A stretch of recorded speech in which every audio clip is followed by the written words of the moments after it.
Updates on proportional vacation pay and service credits for public school teachers. Muling nagkaroon.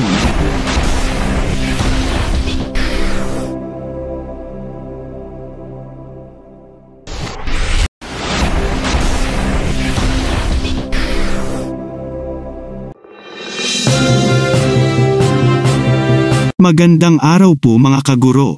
Updates on proportional vacation pay and service credits for public school teachers. Muling nagkaroon ng pulong dialogo ang Civil Service Commission, CSC, Department of Education, DepEd, at Alliance of Concerned Teachers, ACT, ACT Teachers Party List at ACT NCR Union ngayong araw. Ito ay kadugtong ng unang dialogo noong July 11, 2023. Ang dialogo ay upang talakayin ang mga hinaing ng mga guro hinggil sa una, naitalang patuloy na pagliit ng bilang ng proportional vacation pay at bakasyon ng mga guro sa nakalipas na mga taon, na taliwas sa itinakdang 84 days ng CSC Omnibus Rules on Leave. Bunsod nito, nawawalan ng sapat na pahinga ang mga guro upang makapaghanda para sa susunod na school year.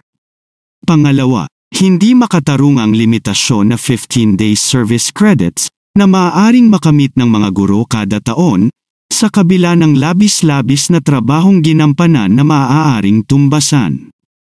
Bilang tugon sa inihapag na mga hinaing ng ACT, iniulat ng DepEd na kasalukuyang nasa proseso ng pagrerebisa na ang guidelines sa Proportional Vacation Leave or Pay, PVP-PVL, na bunga ng ating aktibong pakikipag-ugnayan sa CSC at DepEd. Ayon din sa DepEd, kanilang binubuo ang bagong guidelines para sa service credits na sisagat sa limitasyon ng 15 days annual limit. Muli ring iginiit ng ACT ang kahalagahan ng pagkonsulta sa mga guro at mga unyon sa mga susing usapin tulad ng pagsisiguro sa sapat na pahinga at kompensasyon at panawagan sa pagbabasura sa 15 days service credit limit.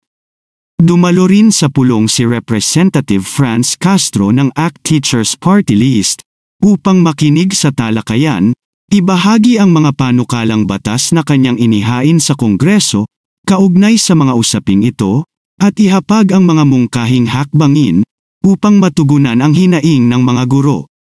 Susi ang ating sama-samang pagkilos at paggigiit upang umaksan ang DepEd at CSC sa ating mga hinaing at kinakaharap, kung kaya ay mas kailangan nating ipagpatuloy ang pagkakaisa na ito, upang matiyak na favorable sa ating mga guro, ang mga rebisyon sa pulisya ng PVP at service credits. Ang source ng ulat na ito ay mula sa ACT NCR Union. Kung meron man kayong mga komento tungkol sa mga isyong ito, maaari kayong magbigay ng mga reaksyon sa comment section na makikita sa ibaba ng bidyong ito. Maraming salamat, at kung ikaw ay interesado ng mga bidyong tulad nito, mangyaring suportahan ang channel na ito sa pamamagitan ng pagpindot ng like, pag-share ng mga video at kung bago ka pa lang sa channel na ito, please subscribe sa channel na ito at pindutin ang notification bell at piliin ang all upang maabisuhan ka para sa mga paparating pang mga videos.